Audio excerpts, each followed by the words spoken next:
Welcome back to the Grant County Election Forum for 2014. Tonight's forum is brought to you by the Marion Grant County Chamber of Commerce, the Chronicle Tribune, Hoosier AM FM Radio, and WIWU-TV, from where we are broadcasting live. Our last forum this evening, which is going to last an hour, will feature 5 of the 6 candidates for the Marion Community School Board. First of all, let me introduce them to you, starting on the end with Shonda Gladden. Next to her is Greg Kitts. They are candidates seeking 1 seat in District 3. So the 2 candidates on this end. There are 4 candidates running in District 1, 3 of whom are with us tonight. We have Katie Morgan, Scott Murphy, Todd Nicholson, and the 1 candidate, Kathy Moritz, is out of town and unable to join us this evening. So with that in mind, we're going to start with our 2-minute opening statements with Ms. Gladden. Thank you so much. Greetings and salutations. Thank you for inviting me to come and to sit upon this panel, but most importantly, to consider me as your candidate for the at-large seat, for the Marion Community Schools at-large seat. I am pastoring here at Marion for the last few years at the Allen Temple Church, where I have served effectively, seeking out a means to bring forth the best selves of young people. My heart, my passion, my desire, my community interest is helping young people achieve their best selves. I've been engaged in some type of work in this area for more than 20 years. It's where my passion lies. It is where I believe I am most able to do the most good. I have not been active in the community schools, the community school board, as much as my opponent has been, as he has served for quite some time. But I do hope that in the short time that I have been here, that I have made a difference that will help me to be your candidate, to recognize, to believe and know that your voice matters. So in conversation with members of the community, such as yourself who's watching today, as well as those who've encouraged me to run, such as the members of my church and other churches at large, I do hope that together we can make a difference, because your voice matters. Thank you. I failed to tell the candidates before we came on the air that the clock to keep you on track is on our 2 monitors, but I assume perhaps you've figured that out by now. Second candidate for District 3 seat, Greg Kitts. Greg, 2 minutes. All right, thank you. I want to thank the Marion Grant County Chamber of Commerce as well as Indiana Wesleyan for hosting this tonight. I want to thank the voters who have voted for me in the past 2 elections in serving Marion Community Schools. I do want to point out a major difference between these 2 candidates, and that would be that my children attend Marion Community Schools and have from the time that they began their careers, as opposed to my opponent, whose child does not attend Marion Community Schools and actually attends the local charter school. I decided to run 8 years ago for the Marion Community School Board because there were some problems going on within the system. Unfortunately, at the time, the school board and the administration were really at odds with the Marion Teachers Association. I am proud to say over the last 6 years and today, we are all on the same page and we are working together. As a matter of fact, in a show of how strongly we are working together, the Marion Teachers Association has endorsed myself, Greg Kitts, as well as Katie Morgan, Kathy Moritz, and Scott Murphy. So they would prefer that all of you vote for us so that we can continue the streak of progress that we have come upon. And what have we done over the last, say, 6 years? How about we've settled contracts, grievances, very few. Graduation rate for the state in 2014 was 88%. Marion High School, 95%. We have done extremely well. How about a general fund? We talk about different organizations are struggling. Our general fund at the present time is $16 million. At the time that I came onto this board, it was about $3 million. So we have made quite a bit of progress, and we certainly all look to continue that. Thank you. Thank you, Mr. Kitts. Now we move to the District 1 candidates. First of all, Katie Morgan. Yes, thank you, first of all, to the Marion Grant County Chamber of Commerce, to Indiana Wesleyan and the students at WIWU for hosting us this evening. Thank you to Ed and Dave from the radio station, local radio station, WBAT, and the Chronicle Tribune. We appreciate you hosting us tonight. I joined the Marion School Board in 2009. I was an appointed member of the Marion School Board and am completing right now my first full term. I was born and raised in the city of Marion. I am a Marion High School graduate. I am the mother of 4 fantastic children, 2 of which are currently Marion Community School students. The other 2 are not yet in school and have every plan to be a Marion Giant. I have had the pleasure of serving alongside Greg Kitts, Kathy Moritz, and Scott Murphy since 2009 and seen tremendous progress. It has been my pleasure to serve the children of the city of Marion and the students of Marion Community Schools. I feel absolutely compelled to make sure that we are providing the very best quality public education in the city of Marion that these students, my child and your child, deserve. It has been just an honor to participate in such a major transition and work so closely with the Marion Teachers Association, to work so closely with the administration, and to work so closely as a board to see such great transition and change. It has been wonderful to see us upgrade facility changes that I'm proud of to prepare our buildings for sustainability for the next 20 years. It has been wonderful to see us implement data-driven instruction and so many processes put in place that have led to the great changes in the academic excellence at Marion Community Schools. And it has been a pleasure to see such a relationship be built between the Marion Teachers Association and myself and my fellow board members. And I hope to be able to continue to do that and to serve you, those in the District of Marion Community Schools. Thank you. Another District 1 candidate, Scott Murphy. Mr. Murphy, 2 minutes. Mr. Miller, thank you very much, and I'd certainly like to thank IWU and the Chamber of Commerce, as well as Dave and Ed, for your involvement as well. I moved to this community in 2006, and I came to Grant County to open the Walmart Distribution Center. When I came to the community, my wife, Kathy, and I spent a lot of time looking not only in Grant, but in Delaware County. And we looked first and foremost for educational opportunities for our 2 young daughters. Emily at the time was a 4th grader. Katie was going into 2nd grade. And when we compared school districts and we looked at opportunities and thought about what their future would be beyond high school, we came to the decision that Marion Community Schools was the place that we wanted to raise our daughter. We looked at the curriculum, we looked at the college prep opportunities, and the diversity opportunities within this community. And I would tell you that today, I couldn't be any happier with that decision. My daughter Emily is a senior. She has been accepted to IU and will graduate with 20+ college credits. My daughter Katie is following in her academic footsteps and is a sophomore at Marion High School. I have been very fortunate and very blessed to serve with a great group of school board members: Katie Morgan, Kathy Moritz, Greg Kitts up here, Aaron Vermillion, Harry Hall, and Pam Hutchinson. And first and foremost, our priority has been what is best for the children of Marion and Marion Community Schools. That will continue in the next 4 years. It's very important to make sure that we prep our children for a future beyond Marion. Thank you. Thank you. And another District 1 candidate, Todd Nicholson. Mr. Nicholson, 2 minutes. Thank you, Alan. I do appreciate the opportunity to speak to the voters tonight. I appreciate IWU and the Chamber hosting this event and the participation of our local media. I chose to run for Marion Community Schools Board of Trustees for several reasons. First of all, I'm a Marion guy. I born, raised, spent most of my time here. I'm one of the middle of 3 generations of Marion High School graduates.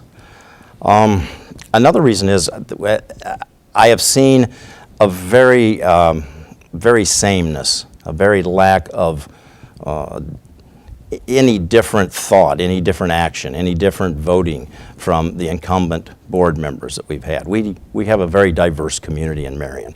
We need to have a more diverse set of viewpoints that are on the board. One of the incumbents mentioned that they were appointed to the board. Well, the 3 opponents, 3 incumbents, one was elected in an uncontested election. After that election, there was several resignations, and the other 2 incumbents were appointed at that time. Later, they did run again in an uncontested election and were elected or put on the board again for another 4 years.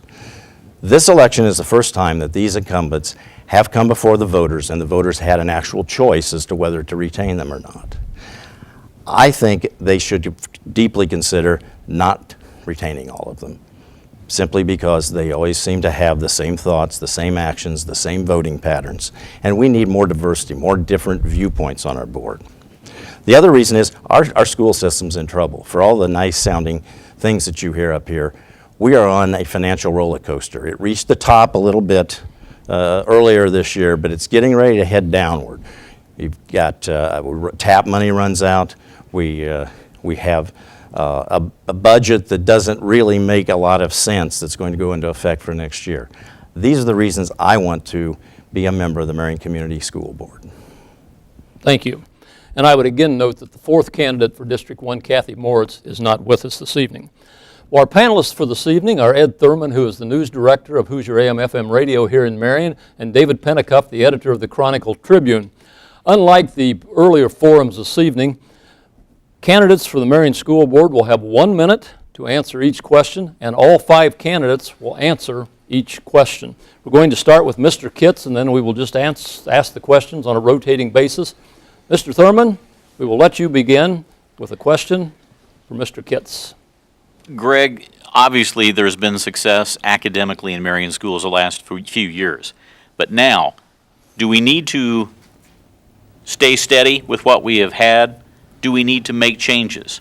What needs to be done to make sure that that success continues in the next few years? I think in order to make sure that the success continues would be that we would actually keep really the same board that is in place that has led that change which has occurred. We do have some very good administrators who are in place, who are leading our organization, and the biggest drivers of that daily progress are our teachers. They are in the classroom on a daily basis. This board and this administration have been working with those teachers, trying to do what we can in order to give them that professional development that the TAP program brought, and that has made our teachers better, which in turn has made our students better. And we have seen some tremendous progress, which has been fantastic, and we certainly look to continue that. Mrs. Morgan, 1 minute. Yeah, I would say that while I think we need to take a constant look at everything we're doing, and this board has been dedicated to that. You know, historically, I attended Marion School Board meetings prior to joining the board. I will tell you that those are not very heavily attended by the public. They're not attended by those on a regular basis that are running against the current board. If those had attended those meetings regularly, you would know that this board is very thorough, that this board has taken a close, hard look at absolutely every decision we've made. And contrary to my opponent, if he had regularly attended those board meetings, he would know that we often do not vote the same. Some major issues that we've been very passionate about in this very school year have had split votes, and that's a good thing. It's a good thing for us to not all agree all the time, because what we all agree on together is that we're going to continue the progress. We're going to take a look at the programs that we have. We're going to see where they're institutionalized, where we know we can continue with those programs to see the success that we have. We're going to take a look at all of those things that we've got in place, our budget, those things that we've done to be fiscally responsible, and we're going to ensure that because of those things that we reevaluate and move forward. Mr. Murphy. Ed, we need to continue to change. There is absolutely no doubt in my mind that we face some challenges that, especially in this community, revolves around how we educate our kids and how we educate those kids who are less fortunate. We do an outstanding job of educating children in Marion Community Schools. Outstanding. But not all our kids come to kindergarten with the same opportunities. They don't come with the same knowledge. They don't come with the same household backgrounds that make them ready for success once they come to kindergarten.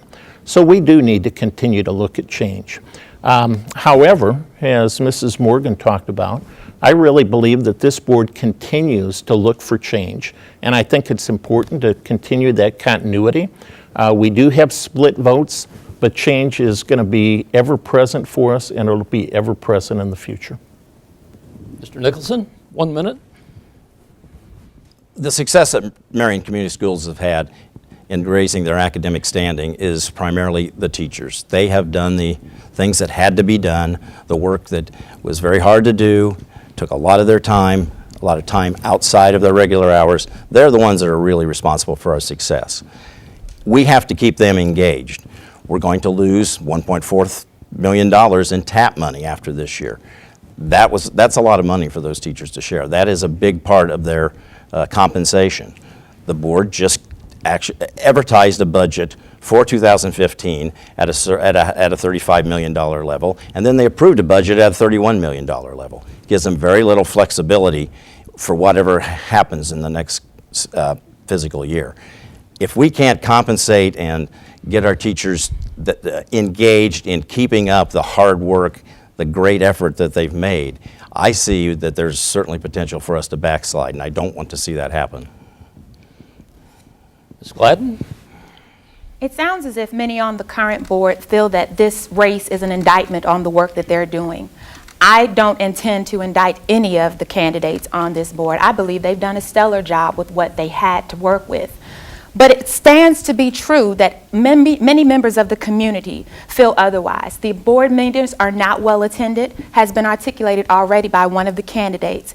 If they're not attending the meetings, why are we not going out into the community to hear from them? Is it perhaps because their voice doesn't matter, because your voice doesn't matter? I do believe that your voice should matter. And my intention is always, with student success, intentionally reaching out to the community to hear what can we do to maximize the resources in the community so that student success is always a priority. As one of the other candidates has stated, the teachers are doing the work. Let us go to where the teachers are to hear from them as well as the families to make certain that together we achieve student success. Should have mentioned to the candidates, if you have forgotten the exact question by the time it's time for you to respond, ask the panelists to repeat it. That is no problem. All right, next question from David Pennicuff is for Katie Morgan. Katie, the school board recently approved pursuing a bond sale that is a dollar-for-dollar replacement of a previous bond issue. And while the bond loan would not increase taxes over what they have been, is it wise to carry debt simply because we can without raising taxes? I would say that we need to be very careful when we make a decision like that. The board needs to be very careful making a decision about how we carry debt. But as you articulated in that question, this is a tax neutral bond. It will not have an impact to the taxpayer at this time. Marion Community Schools has worked within the limitations of the state funding formula. What we've been faced with, and basically it's very complex, but what we've been faced with is a property tax cap that limits our ability to raise funds for capital projects. I feel it's our responsibility to be good stewards of the taxpayer's dollar, while also taking note that the taxpayer actually owns those buildings. So are we doing what we need to do to maintain those buildings? Are we doing what we need to do to be good stewards to those taxpayers with those buildings, but also providing the very best quality facilities to instruct our kids? Because quite honestly, our kids deserve the very best that we can give them. And I think that we've been very good about making sure we were carefully articulating how we choose debt. Mr. Murphy?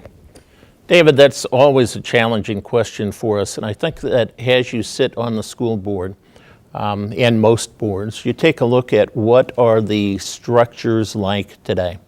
And unfortunately, our buildings aren't getting any younger, sort of like me. And they require more upkeep, unfortunately. This was an opportunity for us to take out a tax-neutral bond and be able to put that money back in our facilities, which we need to have to be able to educate our kids. And in today's world, as we look at competition within not only the county, but certainly within the state, it is critical that we have top-notch facilities to send our kids to. Not second-rate, not put together with glue, but top-notch facilities that we do that with. So in answer to your question, yeah, I think it was very important to be able to do that, and I think we have to continue to reinvest money into our buildings as much as there may be other things that we would like to do, critical that we do it. Mr. Nicholson? Well, Marion Community Schools needs money. Two or 3 years ago, they had over $21 million of a surplus in their general fund. In the past 2 years, that has plummeted. It's around $8 million right now. So certainly they need money from every source they can get it. Yes, this is neutral from a taxpayer standpoint, but if the bond issue had been allowed to be paid off and die, there might have been some benefit to the taxpayers. So from that standpoint, it's hard for me to justify, based on what I've heard in the board meetings, of another $2 million bond issue, which has to be dedicated to improving Justice Middle School. It can't be applied in other places. So I didn't hear of what I thought was $2 million of urgent needs at Justice to justify flipping that bond. I think there should have been some, maybe a different decision in that regard. Ms. Gladden? The simple answer, is it wise to carry debt simply because we can? No. Any household in America understands that we must work within a budget. We must utilize the resources that we have to the best of our ability. So is it wise to carry debt simply because we can? No. Especially if it is debt that is working towards continuing a process, or rather addressing an issue that not necessarily has already been fully assessed as to, is this the wisest means of addressing the issue? As it has already been stated specifically at the Justice facility, there are other means of ensuring that we're maximizing the resources that we have. So to burden the city with an additional debt that may or may not, again, impact taxpayers at this current time, I just don't think it's wise. I think it's an opportunity for us to have different kinds of conversations around how we generate revenue and how we work within the tax formula. And Mr. Kitts? Yes, the bond that we actually voted to move forward, it really has to do with looking at the Justice Building and the plan that we have. Basically, we have 5-year, 10-year building plans where we look at the roofs, the HVAC, and parking lots and everything regarding those facilities. And looking at Justice, basically we did the first phase of that building this summer, and basically that's phase 2 that bond will help fund. If we get some beneficial bids, which happened this year with our Allen project, we might even be able to do more.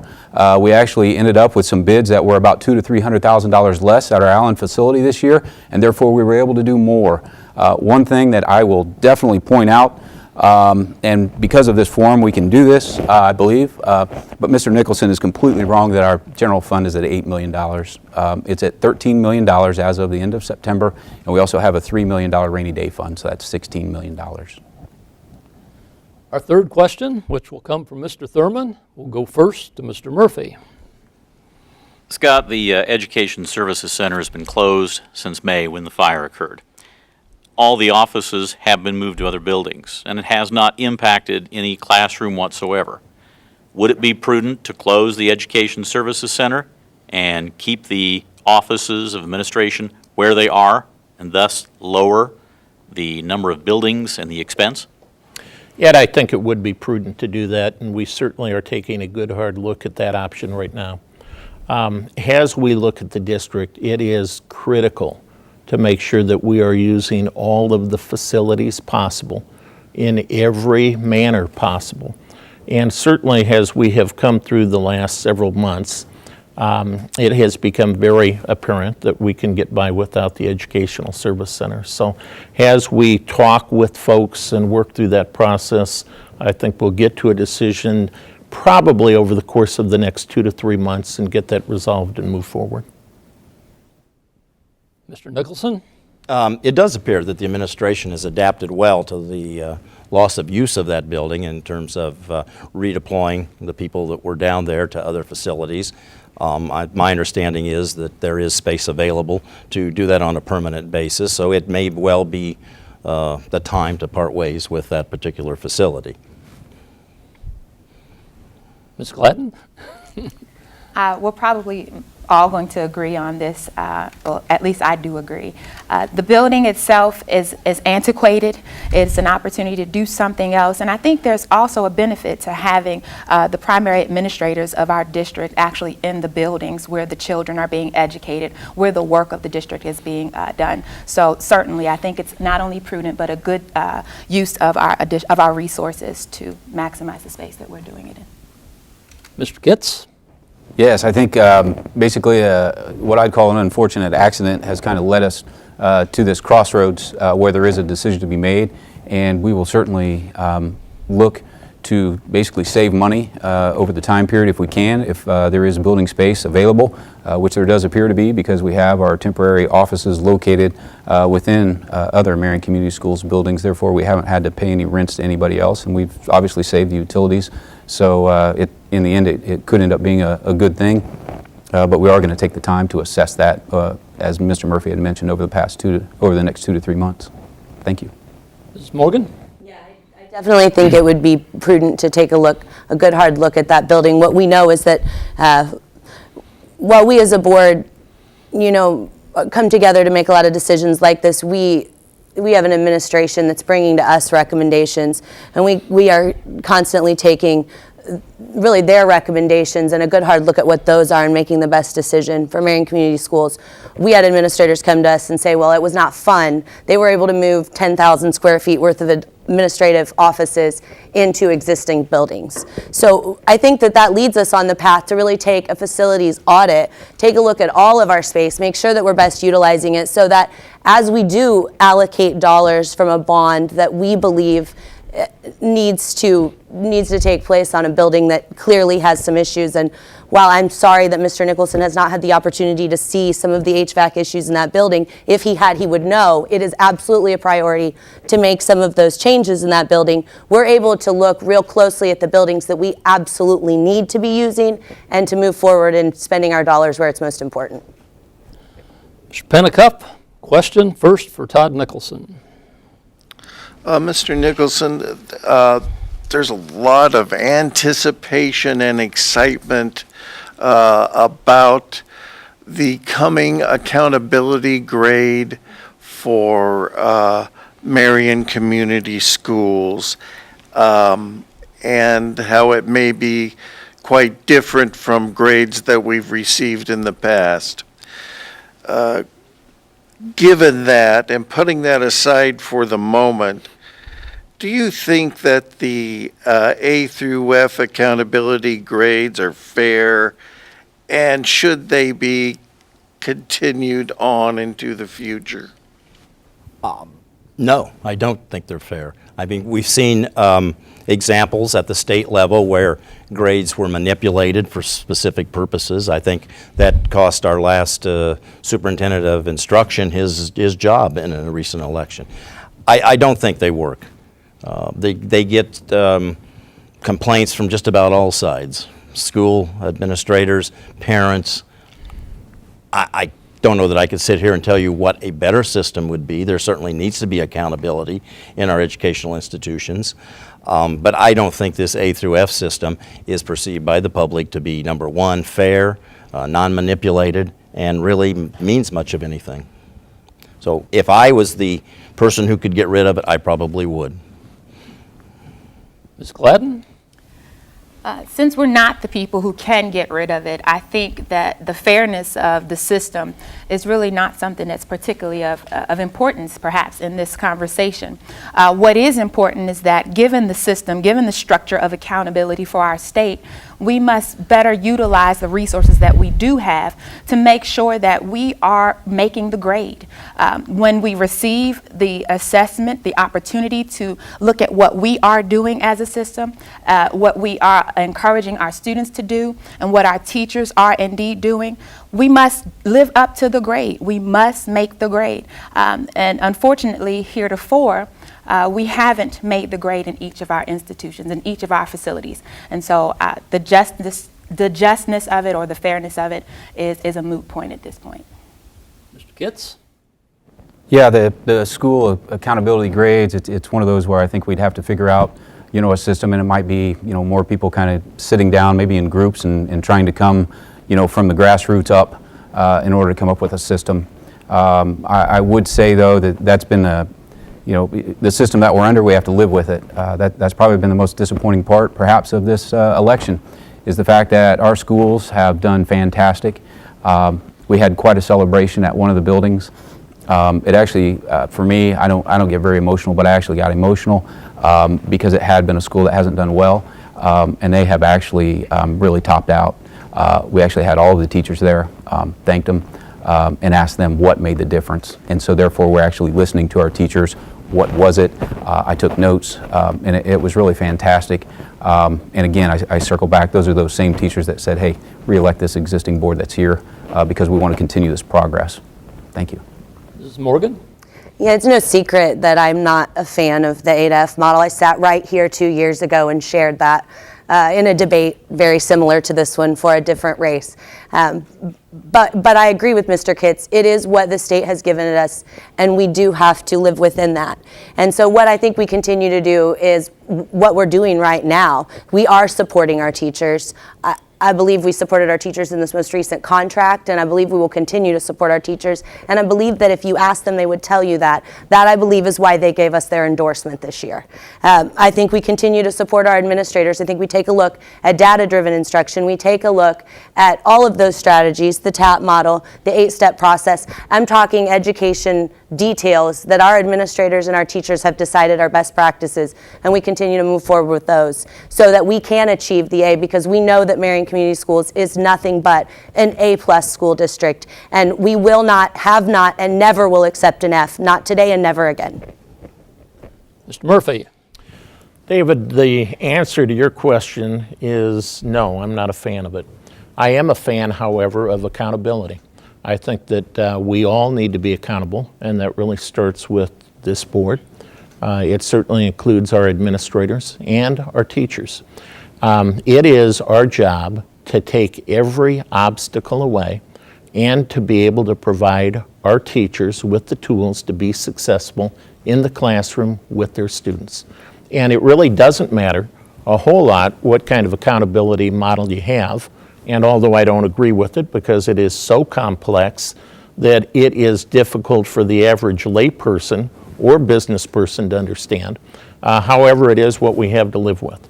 I think it's critical for us to continue to find ways to reach into the community to help those kids that need the most help, and whether that's through preschool, whether it's through Head Start, there are a variety of different areas that we need to do it, and I think that really will get us to continue on the progress that we've made so far. Ms. Gladden, you will have the first response to the next question from Mr. Thurman. Over the past few years, there's been an exodus of students from Marion schools. While it has slowed down the last couple of years, what can be done by the board to stem the tide of kids moving out, or is it mostly just the state allowing students too easily to be able to do so? Thank you so much for that question. As my opponent continuously harps on the fact that my child is not a student of Marion Community Schools, it's important to recognize that the state of Indiana grants all families the right to exercise school choice. And school choice is something that we allow to be implemented because families know best what works best for their family model. Not every family has the same needs. And so, again, the choice of the mass exodus, if you will, is not an indictment on Marion Community School systems necessarily. And so what can we do? We must reach out to those families that are choosing other options, such as religious schools, such as homeschooling, which several members of the school boards in years past have offered as their family model. We must have conversations to figure out why are families choosing something other than Marion Community Schools, because I do believe that Marion Community has a great opportunity for families. Let's figure out why and how to keep them here. Mr. Kitts? Yes, I think that a lot of people have chosen to send their children to other school districts in the belief that somehow that grass is greener on the other side of the fence. And I certainly have never been one to believe it. Being a product of Marion Community Schools, a product of Indiana University, I am a CPA, certified public accountant. I believe that my children are getting the absolute best education at Marion Community Schools, and I sit on this board in order to help my children as well as all children within this community so that they can achieve. I always tell my kids that if you think you can't, you're right, but if you think you can, you just might. And you always have to stay positive, and I believe that we haven't told our story well enough of all of the scholars who have come from Marion Community Schools, all of the great things that they have done, but we do have a Hall of Distinction, and we are getting that word out there more and more that Marion Community Schools opens up more to every student than what any other school will. Mrs. Morgan? Yes, well, I do believe that the state's given us this option of school choice. I do also believe that if you're serving in the public school district as a board member and administrator, you probably should have some vested interest in this district. So while I understand the choice to send your child somewhere else was your personal decision, I don't think we're necessarily telling the story as well as we could. And I maybe that's reflective of that in your choice. But I think we can continue to do a better job of telling that story. We know that there was over $5 million in scholarships given to Marion High School graduates. My son himself, as an 8th grader, is getting ready to finish the 8th grade as nearly a sophomore in high school. That's something that I'm personally proud of, but that I'm proud we offer at Marion Community Schools for our students. I think that we have top-notch academic programs. We have top-notch athletic programs, and we do have more college credits than anyone in this area could offer, or that were offered to me at the time that I was at Marion Community Schools. We have to tell that story better and share that to the public. Mr. Murphy? You know, the city of Marion continues to experience population decline, as does Grant County. And unfortunately, that has impacted Marion Community Schools. However, as you noted, we certainly have seen that number decrease over the past few years, and I believe that we are near the bottom, if not at the bottom, of that number. School choice is certainly a factor in that, but I think when parents sit down and realistically take a look at the opportunity to take 60 dual credit classes, what that means for the future, and certainly the education piece, I think, is first and foremost the most important, but the cultural experience, the culture of our schools, the caring of our schools, the caring of our teachers, I think those are all big factors that we will continue to improve, and we will grow enrollment in the future. Todd Nicholson? Certainly there's been a lot of items mentioned that are great assets to Marion Community Schools, good reasons why people should send their students to Marion Community Schools. I would add another one, and that is size of classes. And it is difficult for me to see, as we head down the downside of this financial roller coaster that we've been put on, how we can maintain the class sizes we have now. That's a very important component of success for students. If we can't keep that where it is now or even improve it, I think it does make our schools less attractive to people who actually do have a choice. And I would encourage us to make sure that we are going to put our money into the instruction like we have in the past and avoid these kind of ups and downs of financial impacts on our system like this board seems to want to do. Mr. Pennicuff, you have the next question directed at Greg Kitts. Mr. Kitts, certainly during your time on the board, we've seen a tremendous increase in the academic performance of our schools. We've seen a tremendous increase in the morale of our schools. We are improving Marion schools. What did the school board do to help with this? We've talked a lot about teachers, and we've talked a lot about administrators and students. Tell me, what did the school board do to aid in this? Basically what the school board did was 3 years after I was elected, It was really a little over 2 years. I was the lead negotiator for the contract, which hadn't been settled for 3 years. Aaron Vermillion sat on that team with me. That's when the board had changed. We sat down for 3 months and we ironed out that contract. We sat across the table from him. 2 years prior to that, I was ordered by the board that if I attended any of those negotiations, they would be shut down immediately. So I wasn't allowed to attend. We sat there, and the 5 of us on the team, Mike Luce was also on that team, as well as the superintendent and the chief financial officer, and we hammered that out. And probably the first 3 meetings, we didn't even talk about the contract. We talked about all the bad things that had happened, how the teachers had been treated by the administration and the board, and it was then that we started on that same path of walking together to actually march in a direction that I feel like brought Marion Community Schools to where it is today. And I feel like that's exactly where it started. Thank you. Mrs. Morgan? Well, I think that the summer I joined the Marion School Board, we had an entire summer of hiring. We hired a fantastic superintendent, Mr. Steve Edwards, and I'm sure that most of the community knows that. They had just settled that contract, and we began the process of really rebuilding that relationship with the Marion Teachers Association and all of our teachers. We took a look at our support staff. We took a look at our administrative staff and how are we able to support our principals. We did that through hiring assistant principals. How are we able to support our teachers? We did that by going out and looking for programs like TAP and the 8-step model. How can we support our administrators? We did that by sitting down and spending time and listening to them and looking at that strategic plan and looking at that plan for the budget and making the hard decisions that it takes to turn a school district around in 3 or 4 years. And we've done it. We've succeeded. On November 5th, you're going to hear that. Mr. Murphy? I joined the board in May of 2009, and at that point in time, we were looking for a superintendent. And as Mrs. Morgan talked about, we had other holes to fill.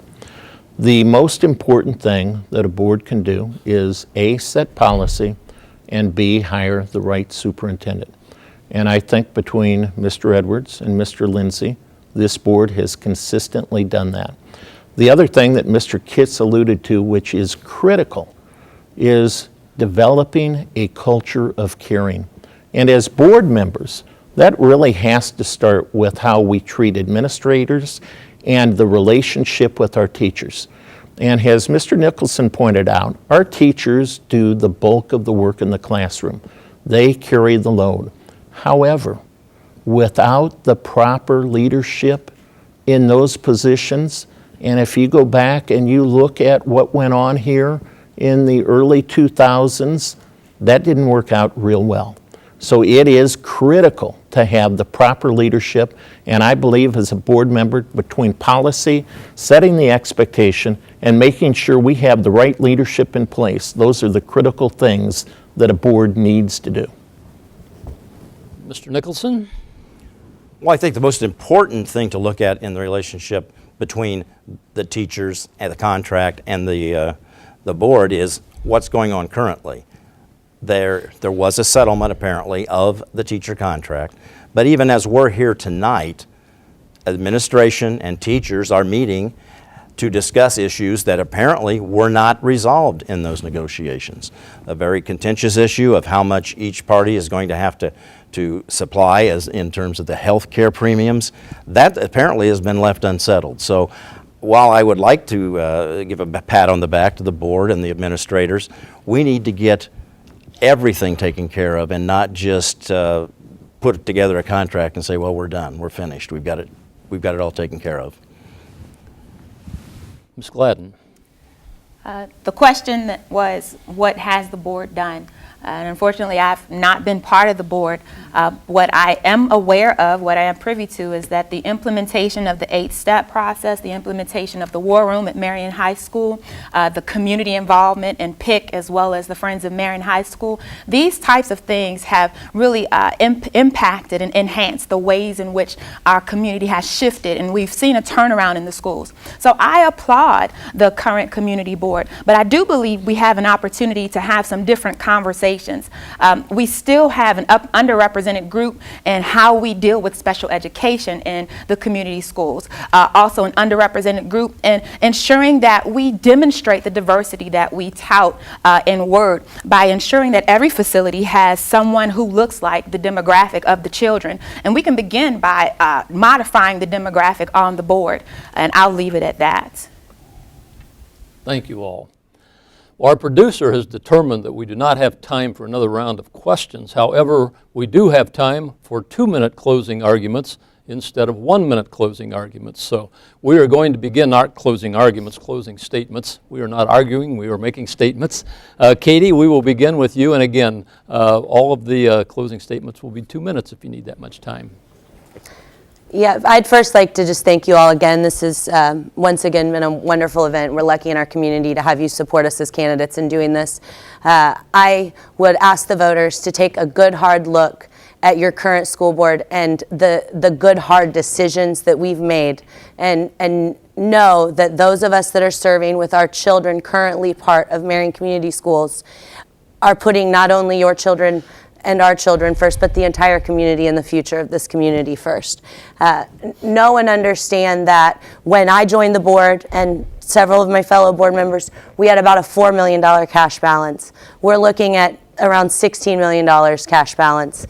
We were able to set aside some money in that rainy day fund and really set this district up for the future. We were able to preserve our facilities, not only to maintain them, but to take a look at our auditorium, our planetarium, to take a look at our media center at Marion High School, our athletic facilities. Know that your board that exists right now is walking through those buildings and making sure that we are providing the very best for our children. Know that this board is absolutely dedicated, that I am dedicated to making sure that we are providing quality instruction, and that not only do we want that for every child, but we want to support our teachers that are providing it. Know that this board is dedicated to supporting its administration and the hard decisions that they make as they work hours and hours and hours each day to lead the school district. Know that this board will be taking a very close look at that budget. Just as we've done every single year, we've made hard decisions. We've closed buildings over the years. We've taken a good hard look at how we can best use those taxpayer dollars, and we will continue to do so. Our track record proves it. Take a look at your current board members. Take a look at myself as a board member, and know that I am will continue to be invested in this community in all the areas that I'm serving, and specifically at Marion Community Schools. Thank you. Mr. Murphy, 2 minutes. Thank you very much, Mr. Miller. And again, I'd like to thank the Chamber, IWU, and certainly David and Ed this evening, as well as our panel up here. It's always great to have interest in folks that want to serve the community and want to come out for the betterment of children. You know, if I sit here and listen, I would think that Marion Community Schools was a for-profit organization. And when you talk to folks in Indianapolis, they will tell you that typically a school system should have about 20% of their general fund in surplus. Now, because of decisions this board made back several years ago, and because of the hard work of administrators in finding grants and finding programs like TAP and putting our necks out on the line to try different things, we have been able to amass as much as, at the end of, I believe, the 12 school year, a $22 million surplus. We have reinvested that surplus in educational programs. Mr. Nicholson talked a little bit about our competitiveness. We just raised our teacher rates to become more competitive in the community. And it is critical that we continue to be competitive with our teachers. But it's also important to make sure that we're not sitting unnecessarily on taxpayer money, and that we are spending that money in a wise and intentional way. And the wisest and most intentional way I can think of is through enhanced educational opportunities for our children, to increase dual credit programs that we have at Marion High School, to continue the progress that we've made. So I sit here tonight and I ask you, the viewer, for your vote again this year. I thank you for your vote in 2010. I would encourage you to again vote for Mr. Kitts, Mrs. Morgan, and Mrs. Moritz. And again, thank you for allowing me to serve. Mr. Nicholson, closing statement, 2 minutes, please. Thank you to Alan. Thank you to the Chamber, the IWU, the media for putting this event together. It has been fun. It has been enlightening. And it's been a great opportunity, I think, for the voters to see the divergent views of candidates for these positions.